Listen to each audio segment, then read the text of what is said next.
क्या मुसीबत है इस लॉकडाउन में, यही रह गया था। आखिर कौन उठाएगा इनको, कौन लेकर जाएगा इनको दफनाने के लिए।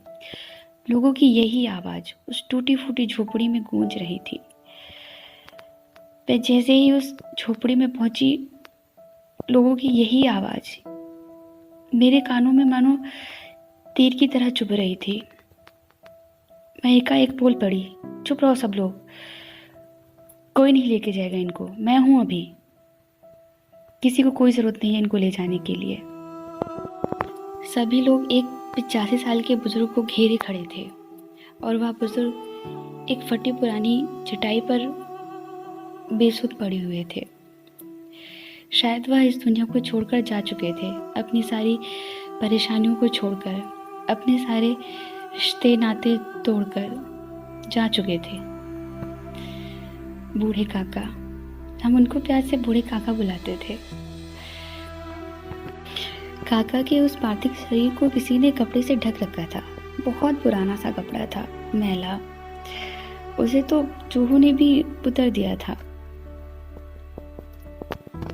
सभी लोग काका के पार्थिव शरीर को ही कोस रहे थे, मानो इस शरीर ने किसी का कुछ बिगाड़ा हो, पता नहीं क्यों। तभी मेरे पापा आ गए। पापा के समझाने पर लोगों में पता नहीं कहां से इंसानियत जाग गई और सभी पापा को उठाकर अंतिम संस्कार के लिए लेके चले गए। मैं उस दिन घर पर किसी से कुछ नहीं बोल रही थी, पता नहीं क्यों। मन ने चुप्पी सी साध ली थी। कुछ अच्छा नहीं लग रहा था, कहीं मन नहीं लग रहा था। और देखते ही देखते रात हो गई। रात में जब माँ ने खाने के लिए पूछा, मैंने मना कर दिया। माँ ने चिल्लाते हुए बोला, कोई समझाओ इस लड़की को, क्या हो गया है। किसी के काना छोड़ देने से कोई वापस तो नहीं आ जाता है ना। माँ के वो शब्द मुझे बिल्कुल अच्छे नहीं लग रहे थे और मैं झल्लाकर कमरे से बाहर चली गई, बरामदे में। मैं उस रात सो ही नहीं पा रही थी। बार बार काका का ख्याल आ रहा था। उनका वो मुस्कुराता सा चेहरा मेरी आंखों के सामने बार बार आ रहा था। कैसी औलाद है काका की, जो काका को लास्ट टाइम पे देखने तक नहीं आई। बड़े बेदर्द लोग हैं इस दुनिया में। क्या काका ने इसी दिन के लिए अपने बच्चों को बड़ा किया था। बेचारे बूढ़े काका। काका का एक हंसता खेलता परिवार था। काका के घर में उनकी पत्नी, 2 बेटे और 1 बेटी थी। काका पहलवान थे। 8-10 लोग उनका कुछ नहीं बिगाड़ पाते थे। बहुत लंबा चौड़ा शरीर था उनका। काका मेले में दंगल करते थे। बहुत से मेडल और इनाम के रूप में उनको बहुत सारी धनराशि मिलती थी, जिससे उनका परिवार चल रहा था। काका ने अपने 3 बच्चों की शादी कर दी और उनके 2 बेटे दूसरे शहर में नौकरी के लिए चले गए। काका एक 1800 स्क्वायर फीट के मकान में रहते थे। एक दिन अचानक उनकी पत्नी का देहांत हो गया। काका के पास अपनी पत्नी के अलावा कोई नहीं था। काका बहुत अकेले पड़ चुके थे, क्योंकि वही तो उनका सहारा थी उनके जीने के लिए। बेटी और 2 बेटे तो उनसे दूर रहते थे। पर एक दिन 3 बच्चे काका के घर पे आए। 8-10 दिन तक तो उन लोगों ने बहुत सेवा करी काका की। फिर एक दिन बड़े बेटे ने कहा, पापा, हम सब चाहते हैं कि हम इस मकान को बेच दें, अच्छे पैसे मिल जाएंगे, हम कहीं दूसरी जगह ले लेंगे और हम तीनों आपस में पैसे बांट लेंगे, सब अपना अपना घर खरीद लेंगे और आप जिसके साथ रहना चाहो रह सकते हो। बूढ़े काका समझ गए थे कि जरूर इनको अब मेरी चिंता नहीं बल्कि पैसों की है, क्योंकि अब बूढ़े काका पहलवानी नहीं करते थे और उनके पास पैसे भी नहीं थे उन सबको देने के लिए।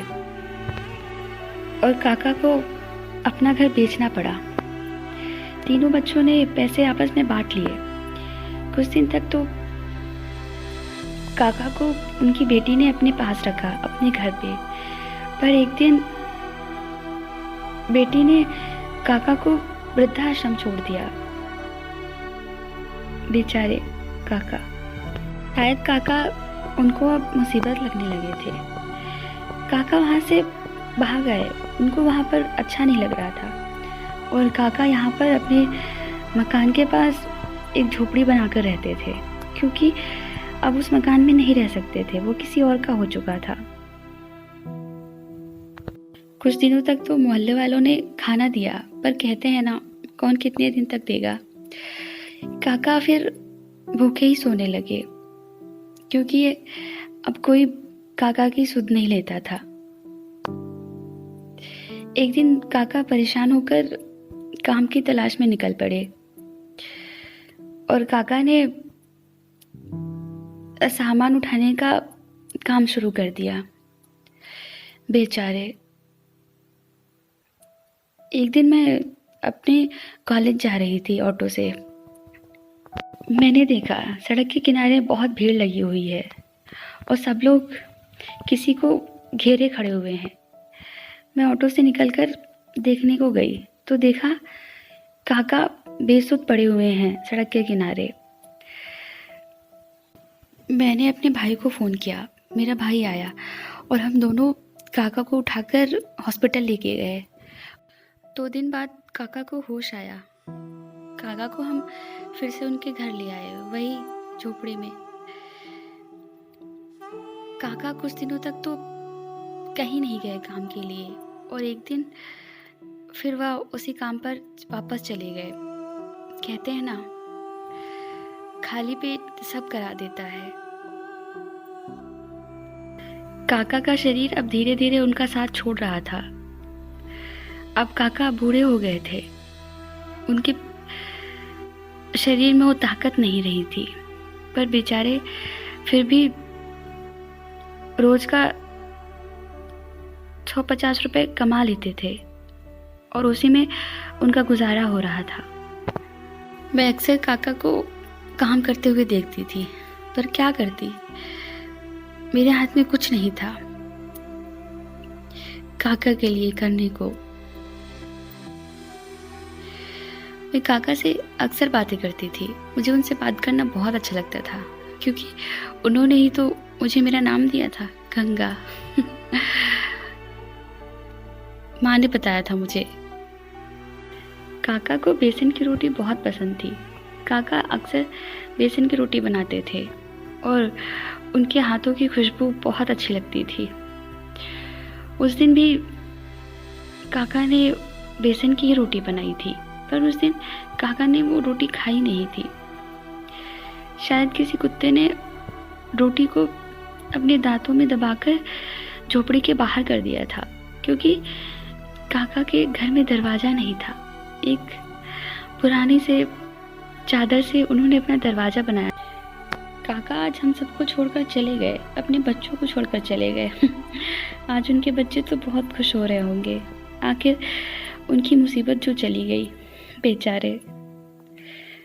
क्या काका ने इसी दिन के लिए अपने बच्चों को इतना बड़ा किया था? कैसी औलाद है। क्या बच्चों को कभी उनकी याद आई? कैसी औलाद है। अगर उनकी औलाद उनके साथ ऐसा करे तो कैसा लगेगा। काका हम सबको एक बात सिखा गए कि अगर पैसे हैं तो सब अपने, अगर नहीं है तो कोई भी अपना नहीं है, चाहे वो अपनी औलाद क्यों ना हो।